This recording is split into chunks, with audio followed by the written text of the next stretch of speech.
For as long as I've been cubing, 6x6 hardware has failed to match the leaps in performance that occurred in the developments of other big cubes.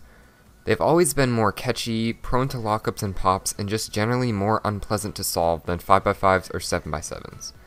Even with the addition of magnets, cubes like the Yushin Red still had way too many problems for me to feel satisfied with the performance of my main 6x6.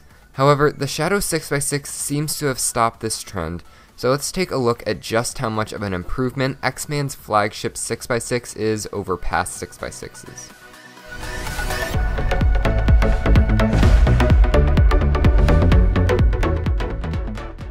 Before I begin, I want to make it clear that I will be reviewing the magnetic Shadow in particular. However, I think that the qualities that the Shadow M possesses should bear some resemblance to those of the normal Shadow, since the magnets can only do so much anyway. Now, getting into the external specs of this cube, the Shadow M measures in at 65mm across and weighs about 189 grams. Additionally, if you do decide to buy this cube, it'll cost you about $50 on the cubicle.us, which is actually a fairly good price for a magnetic 6x6, given that not too long ago that was the standard price for a magnetic 3x3. Also, this probably won't be an issue for most people, but the cube doesn't come in white, so you'll need to choose between black and stickerless bright options. The stickerless bright shades look very nice and contrast well, so if in doubt, just go with that. The turning of this cube definitely surprised me when I first opened it, and it continues to impress me more and more each day while using it.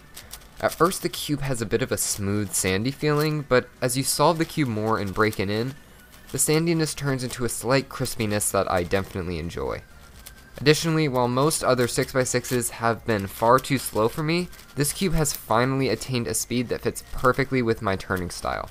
In fact, when you combine the feeling and the speed, turning this cube almost feels like turning a 5x5, which really goes to show how much it has improved from other 6x6s.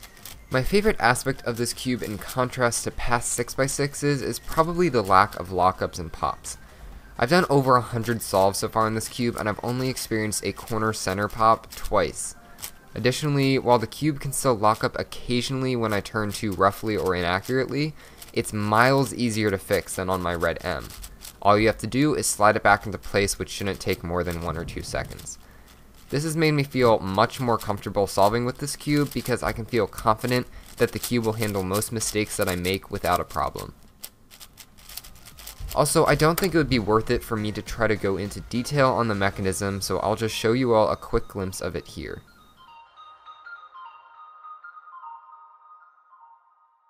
All of the great features of this cube add up to make a cube that performs like no other when solving.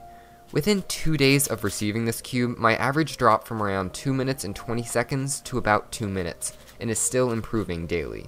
I destroyed all of my PBs using this cube, and I can't wait to use it to compete at nationals. So yes, this cube is definitely my main, and I absolutely recommend this cube to anyone interested in improving in 6x6. So that's it for this review of the X-Man Shadow M 6x6. If you'd like to buy this cube, and I highly recommend that you do, a link to buy it on the cubicle will be in the description. Thanks for watching, and I'll see you in my next video. Bye!